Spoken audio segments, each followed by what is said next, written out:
Bismillahirrahmanirrahim.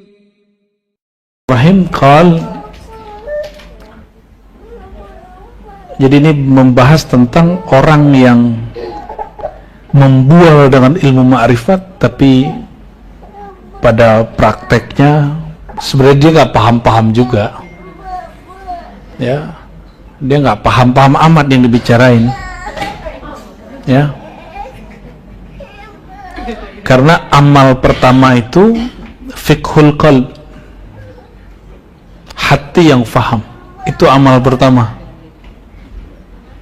Jangan ente kalau ada orang ngomong ma'rifat, sholatnya dulu liatin, emang bisa ngeliatin sholat orang? Cara ngeliat sholat orang pakai apa? Pakai gerakannya apa pakai kolbunya? Nah, atau jumlah sholatnya? Kalau kayak gitu, Barsiso lebih hebat dong, dia 500 tahun sholat. Toh, Barsiso matinya mati kafir, mati musyrik. Maka berhentilah menilai orang dengan kuantitas ibadah. Juga tidak menilai orang dengan pembualan ilmu hakikat, membual sembarangan. Ya, saya sampaikan sebelumnya udah sering bahwa ilmu hakikat itu dia lebih seksi dari cewek paling seksi, lebih cakep dari cowok paling tampan. Coba mohon maaf, kalau cewek jalan di tepi jalan, di tepi nggak ada pakaiannya, itu jadi seksi atau memalukan? Cantiknya justru karena dia menutup aurat. Ini kalian nih kalau buka jadi nggak cantik, kita yang takut.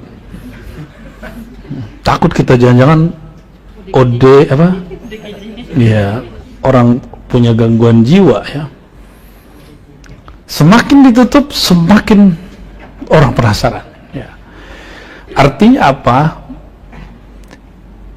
Keindahan ilmu ma'rifat itu jangan diumbar di tengah jalan. Terus protes Buya, loh Buya kan buka pengajian ma'rifat dibuka. Loh saya buka kitab, saya ngaji kitab, dan majelisnya orang baca kitab. Dan toh yang nggak bisa ngaji kitab paham juga toh. Terus yang khawatir siapa? Orang yang sok ahli penjaga akidah Ahlussunnah, khawatir umat tersesat. Lo nggak ada umat tersesat, biasa aja, malah senang-senang aja, malah tambah sholat, tambah bagus sholatnya, ya kan? Tambah bagus cara bertuhannya, tambah hilang rasa khawatir galaunya menghadapi pandemi sama itu. Ya, alhamdulillah. Ya, jadi yang rusuh kalau Buya ini buka ilmu hakikat itu Gus-gus, Habib-habib, ajengan-ajengan yang dia baca kitab ini tapi dia nggak bisa jelasin dengan seperti Buya gitu. Itu dia masalahnya. Dia bikin rumah makan, menunya sama tapi orang nggak menikmati. Kalau Buya buka, kok orang mau denger gitu, mau makan di situ. Jadi yang iri sama jualan rumah makan sesama rumah, ada nggak orang warteg iri sama rumah makan sederhana? Resto sederhana ada nggak? Resto sederhana iri nggak sama jualan warteg? Lah nggak masuk, nggak nyambung. Ini membeda. Artinya dari dulu sampai sekarang Buya, yang akan iri, yang akan hasad kepada ulama itu ya ulama. Ya, yang akan iri dengki dengan kajian-kajian begini orang-orang yang seakan-akan dia mendaulat dirinya menjadi penjaga akidah yang lurus. Nah, tergantung antum ini ikut ngaji dengan kita dilibat karena viral-viralan, masyhur-masyhuran, YouTube-YouTuban, artinya ikutan, maka nanti juga akan meninggalkan Buya-Buya ini karena nanti ada orang meninggalkan dia. Ya. Jadi proses masuknya gimana, nanti keluarnya nggak jauh-jauh beda. Itu sebabnya kita dari awal mengatakan tariqatuna at-ta'allum. Tariqah kita ta'allum, ngaji, belajar. Jadi ngambil dari kolbu guru. Adapun laduni apa segala macam itu proses setelahnya, itu hadiah dari Allah Subhanahu. Itu bukan thariqat kita, itu thariqahnya Allah. Kalau laduni siapa yang ngasih? Itu wilayah siapa? Wilayah Allah. Oke. Kalau yang belajar, Allah perlu belajar nggak? Nggak perlu belajar. Ngaji sama guru sama kitab sama paham beda nggak? Nah, paham itu wilayah Allah Subhanahu wa ta'ala. Masing-masing orang beda. Oke, kita akan masuk kepada fasal Imam Al-Banani gergetan sekali dengan orang yang berbicara membual ilmu hakikat tapi tidak dibalut dengan hujah-hujah, dan sebenarnya dia nggak paham-paham amat. Dan orang seperti ini jangankan manusia, jin ifrit pun nggak pantas jadi muridnya. Gitu bahasa dia ngeri ya. Iblis pun tidak pantas jadi murid orang itu. Nanti kita akan sampai di teksnya. Sepertinya Al-Banani ini ketemu dengan orang-orang pembual ilmu-ilmu hakikat yang mereka tidak wusul padanya, tidak memahaminya dengan baik, tapi yadda'i idda'a, ya, mengaku aku. Bismillahirrahmanirrahim. Qala ya'lam ayyuhal murid, ketahuilah wahai para murid, wahai murid, inna asyaddan nas alaik. Ini coba bayangkan Al-Banani lagi ngomong ke antum. Al-Banani ini wali kutub. Apa kata dia? Wahai murid-muridku. Seru kan punya guru wali kutub? Anggap saja Al-Banani lagi ngomong nih ke kita langsung ya.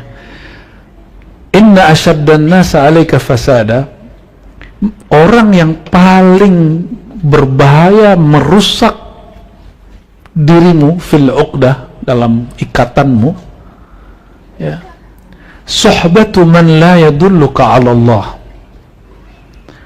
bersuhbah, bersahabat, berguru kepada orang yang tidak menunjukkan jalan kepada Allah. Dia cuma ngemeng-ngemeng doang tapi tidak menghantarkan murid kepadanya. Ini jangan salah paham ya. Ya, berarti syekh ini harus kelihatan muridnya sholat 1000 rakaat tiap hari. Enggak. Kita sudah bahas tadi, Barsiso selama 500 tahun dia wiridan, dia zikiran, dia tahajudan tiap malam, tapi dia tidak beribadah dengan kemakrifatan. Ini beda. Ya. Wow, giliran yang lain lagi nih. Nikmati aja ya, kado akhir tahun. Belum lagi nih tawaf ya. Iya. Bapak-bapak kan enggak? Ya. Fokus di sini ya.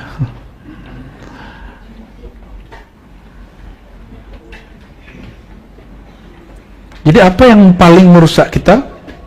Berguru kepada orang yang tidak menghantarkan kepada Allah SWT, tidak menunjukkan jalan kepada Allah, malah cuma membual tentang Allah tapi tidak membuka hijab kita kepada Allah SWT.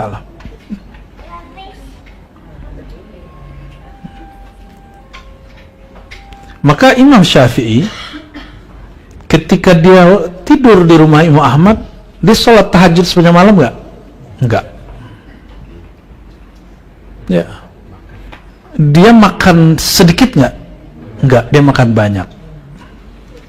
Karena dalam persepsi orang awam seperti putri Imam Ahmad, wali mursyid kutub kamil itu kalau dia nggak tidur malam hari, tahajud aja. Maka ini pola khidriyah namanya.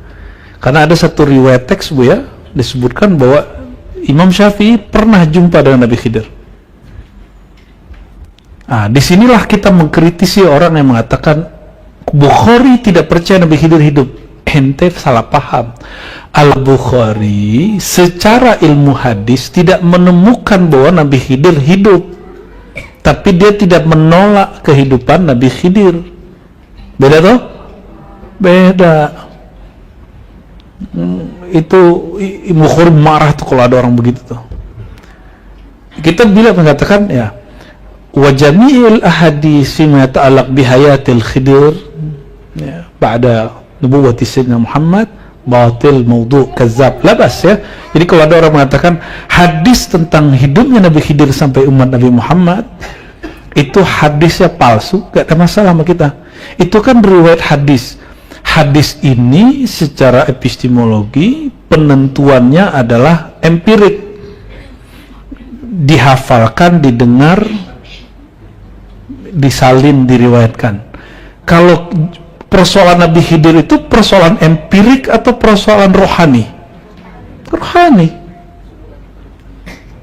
Jadi yang ketemu Allah itu tubuh antum yang sujud-sujud itu atau ruhnya?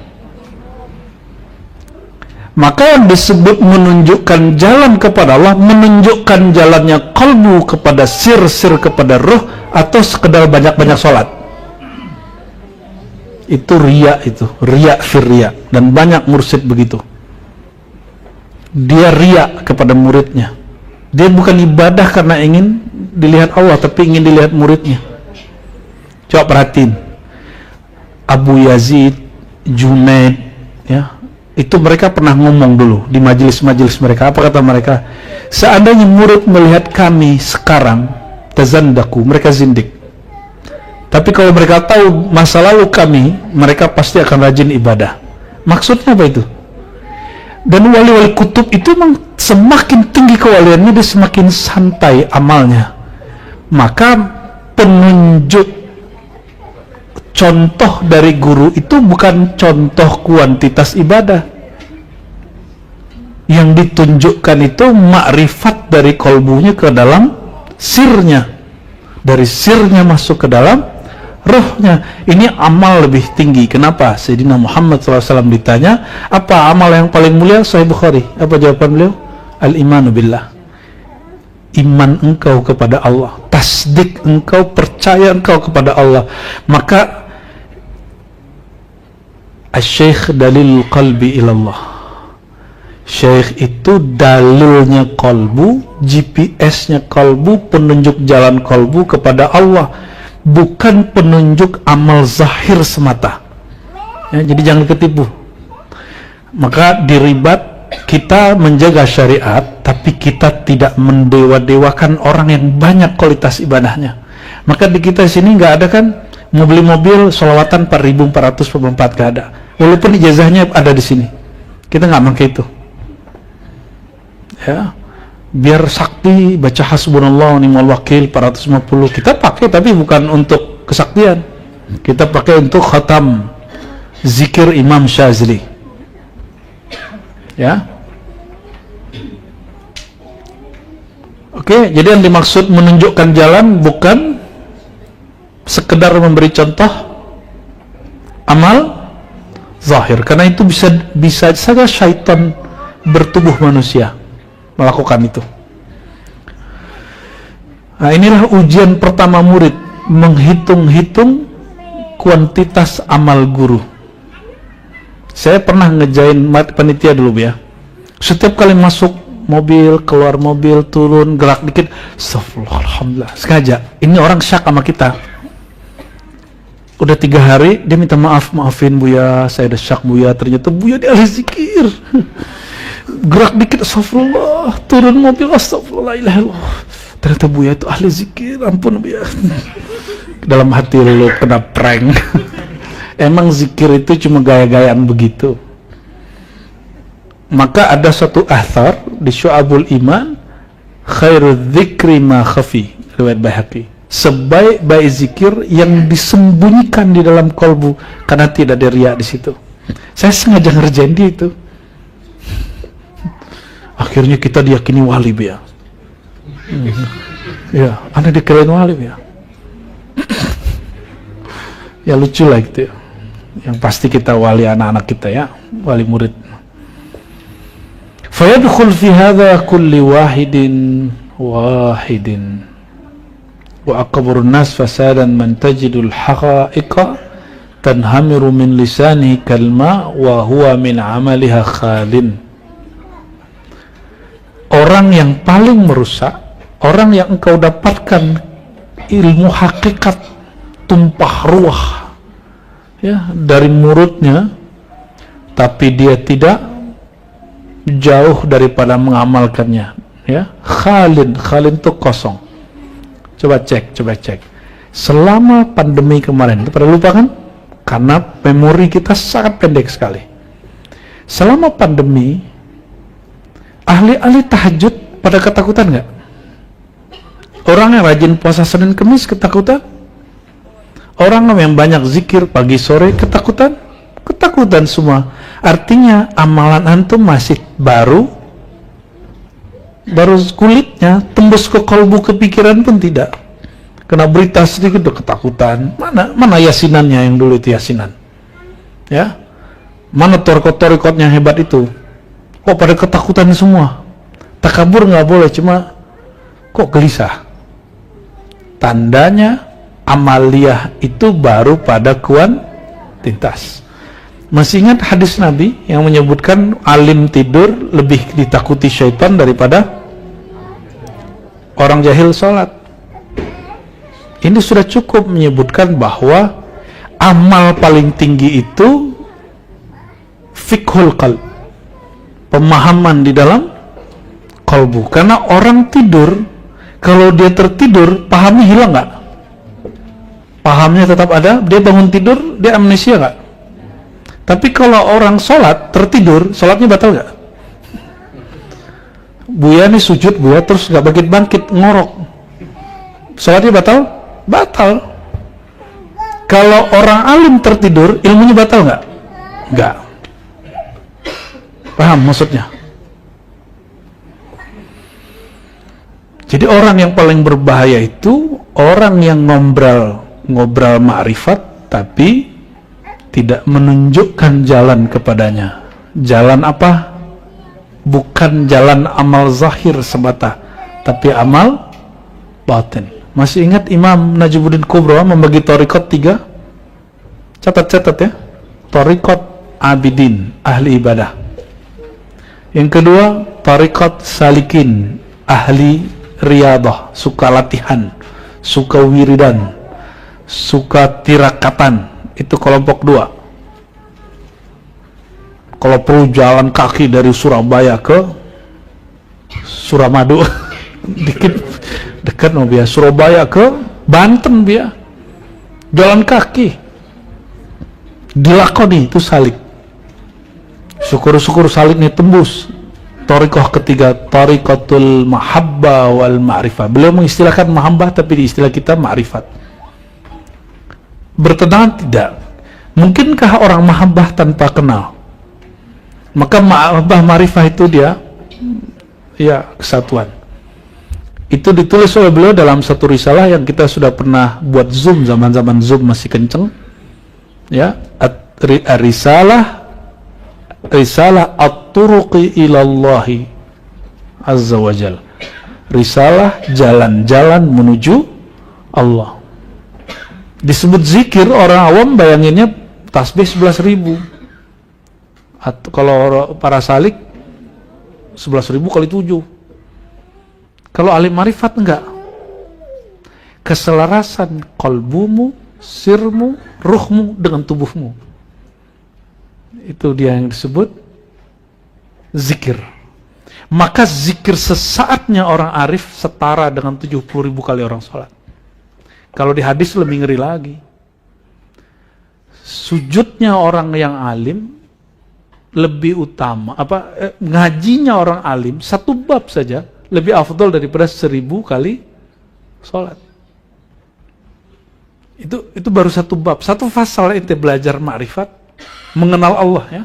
Itu lebih afdal dari 1000 sholat sunat. 1000 kali sholat sunat. Kalau ahli ma'rifat, kalau dia sudah koneksi dirinya dengan kesejatian dirinya, maka itu setara dengan zikir alam semesta. Karena diri ini adalah miniatur daripada alam semesta. Itu sebabnya para imam-imam itu misalnya gini, siapa yang baca salawat ini setara dengan khatam ini sekian ribu kali gitu. Itu maksudnya kalau terjadi koneksi. Kalau nggak koneksi nggak berlaku. Sholawat Al-Fatih setara dengan dalail 6 kali. Kalau ente hadir Rasulullah SAW dalam diri, ada kesadaran kita kepada Rasul, baru setara dengan 6. Kalau enggak tetap aja dalail. Ya. Satu sholawat penuh kerinduan.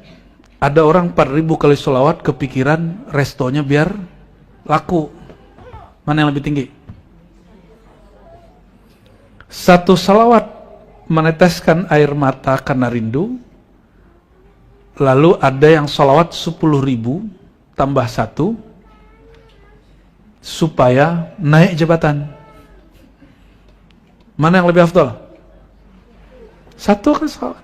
Karena sholawat perindu ini thariqah ketiga. Kalau yang tadi dia sholawat supaya urusan duniawi, mohon maaf, level thariqat pertama pun gak masuk. Kelompok pertama dia berharap masuk surga. Yang pertama thariqat abidin.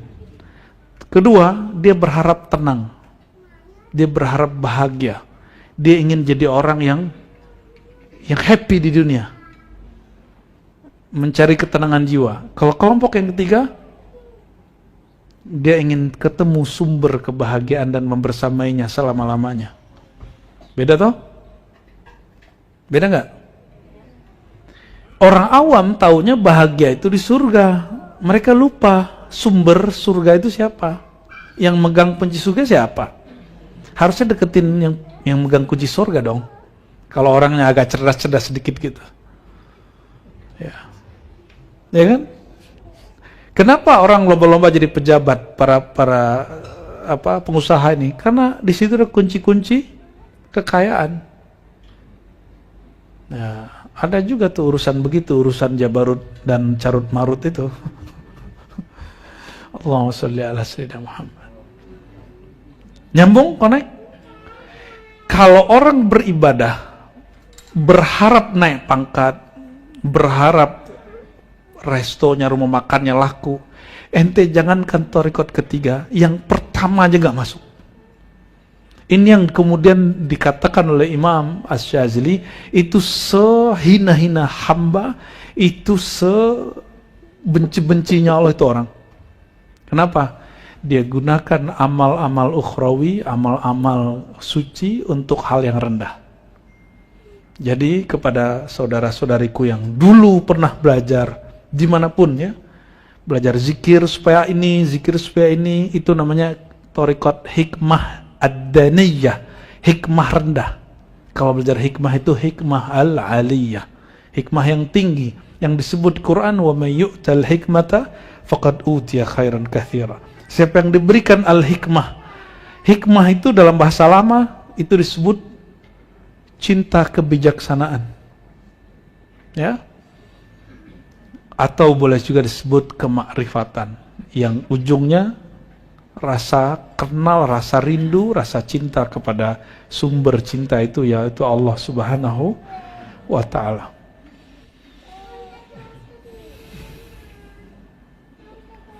Bal law wuzinat alaihi bi'amalil ammah ma wajadta indahu syai'ah. Kalau engkau timbang praktek amalnya atau pemahaman amaliyahnya si orang itu, yang pembual ilmu ma'rifat ini, engkau tidak akan dapatkan dia orang awam biasa, nggak ada ketemu. Apalagi para pesuluk, apalagi para mursyid, ya.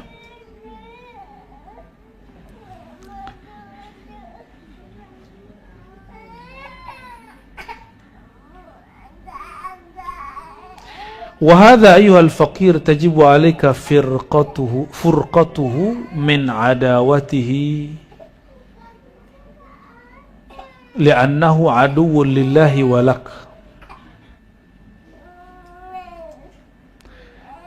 Maka wahai murid, wajib bagimu untuk menentukan sikap untuk berpisah jalan darinya, dari thariqah permusuhannya kepada Allah, karena sebenarnya dialah musuhnya Allah dan musuhmu, ya. Yuksi qalbaka bikalami. Apa indikatornya setelah dia pembual? Dia kalau ngomong hatimu tambah keras. yuksi qalbak.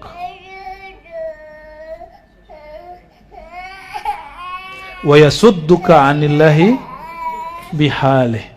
Ya dari sini ya.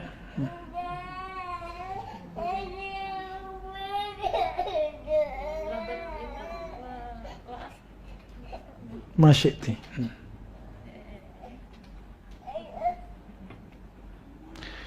Yuksi qalbaka bikalamihi wa yasudduka 'anillahi bihalih. Jadi si orang ini kalamnya justru bikin engkau bukan malah tersentuh, tapi bikin bukan juga gemuruh, tambah keras. Wa yasudduka 'anillah bihalih. Hal dia membuat engkau tambah jauh dari Allah. Yang dari dulunya sholat sekarang jadi nggak sholat lagi gitu. Dulunya kalau sholawat bisa nangis, sekarang jadi nggak nangis, norak enten gitu. Hati-hati. Tapi hati juga ada yang nyamar dengan itu. Jadi sekarang nih torikot penyamaran nih luar biasa biar. Yang nyamar jadi mursyid, yang nyamar. Tapi hati-hati juga. Ada yang nyamar jadi iblis, ini hati-hati juga. Iblis bisa nyamar jadi wali nggak? Kira-kira wali bisa nyamar jadi iblis nggak? Nah ini yang paling berbahaya. Ente ketipu dikira yang nyamar jadi wali itu wali beneran, yang nyamar jadi iblis dikira iblis beneran. Padahal dia lagi ya, akhir zaman itu Dajjal itu disebut Dajjal, Dajjalin, ada nanti 30 Dajjal.